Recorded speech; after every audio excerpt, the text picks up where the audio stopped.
आकाश भरारीच्या रसिक प्रेक्षकांना अलका जोशीचा नमस्कार. तो गेला अचानक, न सांगता सवरता, अगदी तडकाफडकी. Massive cardiac arrest. काही क्षणातच सगळं संपलं. ती अक्षरशः कोलमडून गेली. सासू सासरे, पदरी 3 वर्षाची मुलगी.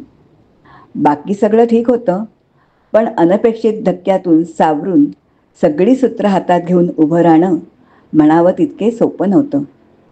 मनात अफाट आणि प्रचंड दाटून आलेलं दुःख तिच्यावर आलेल्या जबाबदारीच्या ओझ्याखाली आपसुकच दबत गेलं. अश्रू जणू सुकून गेले. त्याची बॉडी घरी आली तेव्हा आता ती टाहो फोडून रडेल, कोसळेल, तिला भोवळ येईल, या सगळ्या अपेक्षित शक्यतांना धक्का देत ती फक्त शांतपणे रडत होती. काहीच बोलली नाही, फक्त मूकपणे अश्रू ढाळत होती. आणि इथेच लोकांना अनपेक्षित धक्का बसला. ती तशी लवकर सावरली. तिचं तसं लवकरच सावरणं 4-5 लोकांसाठी कौतुकाचा विषय असला तरी अनेकांना ते रुचलं नाही.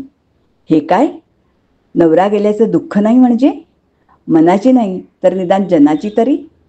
वरवर तिचं कौतुक करणारेही पाठ वळली की कुजबुजू लागले. तिचं दुःख हाच जणू कौतुकाचा विषय होता. तिचं बाहेर पडणं खटकलं. 5 महिन्यात बाई नॉर्मल होते म्हणजे? शी. बायका आपापसात फणकारू लागल्या. कित्येकींनी नवऱ्यांना तिच्याशी बोलणंही बंद करायला सांगितले. मग तिच्या स्लीवलेस ब्लाऊजपासून मैत्रिणींच्या ग्रुपमधल्या सेल्फीपासून सगळेच विषय गुऱ्हाळात रंगू लागले. तिच्या शांत पण मनमोकळ्या स्वभावाचा बादरायण संबंध तिच्या पुरावा नसलेल्या लफड्यांपासून कुठेही जोडला गेला. तिला हे समजत नव्हते असं नाही. मला एकदा एका नाटकाच्या शोला भेटली. मी एकटाच होतो. नाटक संपल्यावर आम्ही शेजारच्या कॉफी शॉपमध्ये बसलो. तिने सगळं सांगून टाकलं मला. कुठेतरी मन मोकळं करावंसं वाटलं असावं तिला. बराच वेळ एकटीच बोलत होती. मी शांतपणे ऐकत होतो.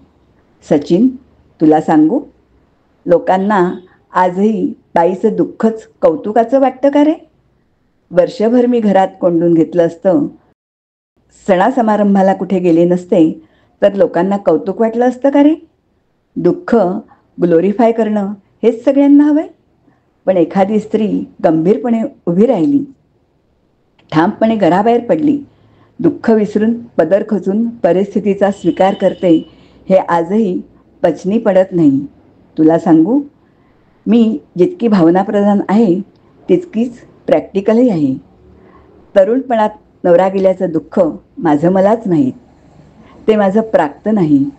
पण आता मी कितीही रडले भाकले तरी तो परत येणार नाही हे कटू सत्य स्वीकारून मी माझ्या मुलीसाठी आणि माझ्या म्हाताऱ्या सासू सासऱ्यांसाठी ते दुःख विसरून बाहेर पडले. बँकेपासून इन्शुरन्सपर्यंत सगळ्या गोष्टी मी एकटीने पूर्ण केल्या, कोणाचीही मदत न घेता, एकटीने. जॉब सोडून दिला होता तो पुन्हा सुरू केला. 4 महिन्यात गाडी रुळावर आली. लोकांची अपेक्षा होती मी त्यांची मदत घ्यावी, डोळ्यात अश्रू आणून रिक्षातून फिरत कामं करावी. मी 20व्या दिवशी स्कूटी काढून बाहेर पडले. सगळी सोसायटी थक्क होऊन बघत बसली. माझ्यातला स्त्रीसुलभ ऑकवर्डनेस मी संपवून टाकला. माझ्या मुलीसमोर माझी प्रतिमा मला खंबीर ठेवायची होती. तो परत येणार नाही हे माझ्या मनाने पक्क घेतलं आणि मी घराबाहेर पडले. तेच खटकलं सगळ्यांना. नवरा गेल्याचं दुःख आहेच रे सचिन, ते माझं मलाच लखलाप. ती माझी कधीच न भरून निघणारी अश्वत्थामाच्या जखमेसारखी भळभळणारी जखम आहे. ती शेवटपर्यंत राहणार. पण म्हणून मी माझे छोटे छोटे आनंद, हसण्याचे क्षण, मनोरंजन सगळं गुंडाळून ती जखमच कुरवाळत बसणं हे सगळ्यांना अपेक्षित होतं. त्यांचा मी सणसणीत अपेक्षाभंग केला आहे. मला माझ्याविषयी चाललेल्या अनाठाई आणि बिनबुडाच्या चर्चा आणि गॉसिप समजतात रे. आता अमर समोरून आला तर नजर चुकवून जातो. नेहाने त्याला माझ्याशी कॉन्टॅक्ट तोडायला सांगितले. तो ॲक्च्युली माझ्या धाकट्या भावासारखा, पण नाही. अभिराम गेल्यावर त्याने माझ्यासाठी आठवडाभर सुट्टी घेऊन खूप मदत केली आणि अचानक येणं, चौकशी करणं बंद केलं. मला हे समजतं रे, पण आता मी इग्नोर करते. आता आजचंच बघ, मला हे नाटक एनी हाऊ बघायचं होतं. कोण सोबत येईल का म्हणून विचारले. एकही मैत्रीण फ्री नव्हती. हा पुण्यातला शेवटचा शो. मग ठरवलं, आपण एकटीने जायचं. लोकांचा किती आणि कुठपर्यंत विचार करत बसू रे. मला तिचा प्रत्येक शब्द पटला, मनापासून पटला. नवरा गेल्याचं दुःख करत निदान वर्षभर तरी घरात राहावं, दुःख ग्लोरीफाय करत बसावं, 4 लोकांची मदत घ्यावी, सणासमारंभाला कुठे जाऊ नये, की अटळ आणि अपरिहार्य दुःख बाजूला सारून खंबीरपणे घराबाहेर पडावं, जबाबदारी स्वीकारून कामाला लागावं. तुम्हाला काय वाटते? लेखक सचिन मधुकर परांजपे. आपल्या चॅनलला सबस्क्राईब, लाईक करा आणि शेअर करा.